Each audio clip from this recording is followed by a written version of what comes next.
দর্শক, রাজধানীর ডিএনসিসি হাসপাতালে আছেন আমাদের বিশেষ প্রতিনিধি মুহিবুল্লাহ মুহিব। সরাসরি কথা বলবো তার সাথে। মুহিব, ডিএনসিসি হাসপাতালে হাম আক্রান্ত শিশুদের চিকিৎসা সেবা নিয়ে কি তথ্য আছে আপনার কাছে?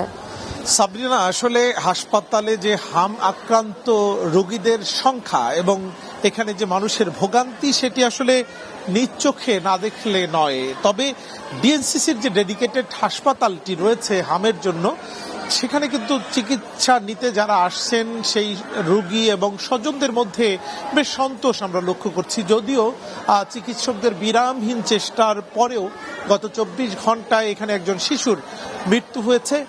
একটি আশার খবর হচ্ছে যে অন্যান্য দিনে এইখানে ভর্তির সংখ্যা, যেটা রোগী আসার সংখ্যা, সেটি বেশ অনেকটা 500-র উপরে এখানে সবসময় ভর্তি থাকে। সেটি থাকলেও আজকের দিনে কিছুটা কম।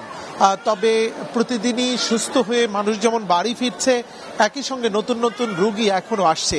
তবে আমরা এখানকার যারা সংশ্লিষ্ট রয়েছেন তাদের সঙ্গে কথা বলে যেটি জেনেছি যে ঢাকার ভেতরের রোগীর সংখ্যার চেয়ে ঢাকার বাইরের থেকে এখন রোগী আসছে বেশি, এবং চিকিৎসকরা জানিয়েছেন যে এই আক্রান্তের হার সেটি ঢাকা শহরে কিছুটা কমলেও এটি এখন ছড়িয়ে পড়েছে আসলে ঢাকার বাইরে।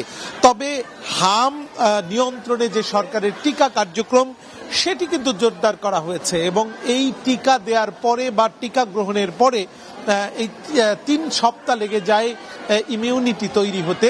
অর্থাৎ যারা এখন আক্রান্ত হয়েছেন এই হামের যে উপসর্গ সেটি কিন্তু ধরা দিতেও মোটামুটি 2-3 সপ্তাহ লেগে যায়। অর্থাৎ যারা আক্রান্ত হয়েছেন আরো আগে, তারা কিন্তু এখন সংক্রামিত হচ্ছেন, তাদের এই হামের আক্রান্তের বিষয়টি স্পষ্ট হচ্ছে।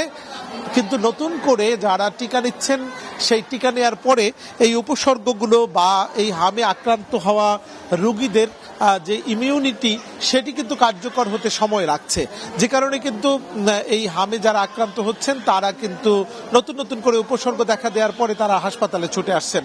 তো সব মিলিয়ে আগের যে এই ধরনের মহামারী আকার ধারণ করেছিল সেটির তুলনায় কিছুটা কমে এসেছে হাম, এবং ডাক্তাররা আশা করছেন আগামী সপ্তাহের মধ্যে এটি আরো নিয়ন্ত্রণে আসবে।